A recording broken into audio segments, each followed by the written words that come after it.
ಕರ್ನಾಟಕ ವಿಧಾನಸಭಾ ಚುನಾವಣೆಯ ಹಿನ್ನೆಲೆಯಲ್ಲಿ ಮತದಾನದ ಮತ್ತು ಮತ ಎಣಿಕೆಯ ಎಲ್ಲ ಸಿದ್ಧತೆಗಳಾಗಿವೆ. ಮೇ 10ರಂದು ಸಂಜೆ 6 ಗಂಟೆಯವರೆಗೆ ಮಾತ್ರ ಪ್ರಚಾರಕ್ಕೆ ಅನುಮತಿ ನೀಡಲಾಗಿದೆ ಎಂದು ದಕ್ಷಿಣ ಕನ್ನಡ ಜಿಲ್ಲಾಧಿಕಾರಿ ಸಸಿಕಾಂತ್ ಸೆಂಥಿಲ್ ಹೇಳಿದರು.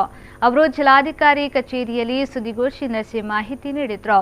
ಮತ ಪ್ರಚಾರವನ್ನು ಮತದಾನದ 72 ಗಂಟೆಯ ಮೊದಲು ನಿಲ್ಲಿಸಬೇಕು. ಮತದಾನದ 48 ಗಂಟೆಯ ಮುಂಚಿತವಾಗಿ ಹೊರ ಜಿಲ್ಲೆಗಳಿಂದ ಪ್ರಚಾರಕ್ಕೆ ಬಂದ ಎಲ್ಲರೂ ಅಂದು ಇಲ್ಲಿಂದ ಹೋಗಬೇಕು. ಬಳಿಕ ಪಬ್ಲಿಕ್ ಪ್ರಚಾರಕ್ಕೆ ಅನುಮತಿ ಇರುವುದಿಲ್ಲ. ಬಳಿಕ ಮನೆ ಮನೆಗೆ ಭೇಟಿ ನೀಡಿ ಪ್ರಚಾರ ಮಾಡಬಹುದು. ಅದರಲ್ಲೂ 5ಕ್ಕಿಂತ ಹೆಚ್ಚು ಮಂದಿ ಪ್ರಚಾರದಲ್ಲಿ ಭಾಗವಹಿಸುವಂತಿಲ್ಲ ಎಂದು ಜಿಲ್ಲಾಧಿಕಾರಿ ಸಸಿಕಾಂತ್ ಸೆಂಥಿಲ್ ಹೇಳಿದರು. So 10th 6 o'clock is the time. So last public prachara or meeting can happen on 10th 6 o'clock ಅಷ್ಟೇ. 6 o'clock ಇಂದ ದಾಟಿ ಇರಬಾರ್ದು. ಸೊ 6 o'clock ವರೆಗೆ ಹೊರಗಡೆಯಿಂದ ಜಿಲ್ಲೆಯಿಂದ ಬಂದಿರುವುದು ಪಬ್ಲಿಕ್ ಅಂದರೆ ಪೊಲಿಟಿಕಲ್ ರೀಸನ್ಸ್ಗೋಸ್ಕರ ಬಂದಿರೋರು, ಪ್ರಚಾರಕ್ಕೆ ಬಂದಿರೋರು ಅವರು ಇಮಿಡಿಯೇಟ್ ಆಗಿ ಹೋಗಬೇಕಾಗುತ್ತೆ.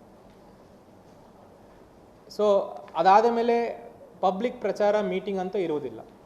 ಓಕೆ, ಆದರೆ ಡೋರ್ ಟು ಡೋರ್ ಕ್ಯಾಂಪೇನ್ ಮಾಡ್ಬೋದು. ಡೋರ್ ಟು ಡೋರ್ ಕ್ಯಾಂಪೇನ್ ಅಂದರೆ ನಾವು ಒಂದು 144 ಆರ್ಡರ್ ಮಾಡ್ತೀವಿ, ಅಂದರೆ ಪಬ್ಲಿಕ್ ಪ್ರಚಾರಗಳು ಇದು ಇರಬಾರ್ದು ಅಂತ. ಮತ್ತು ಡೋರ್ ಟು ಡೋರ್ ಕ್ಯಾಂಪೇನಲ್ಲಿ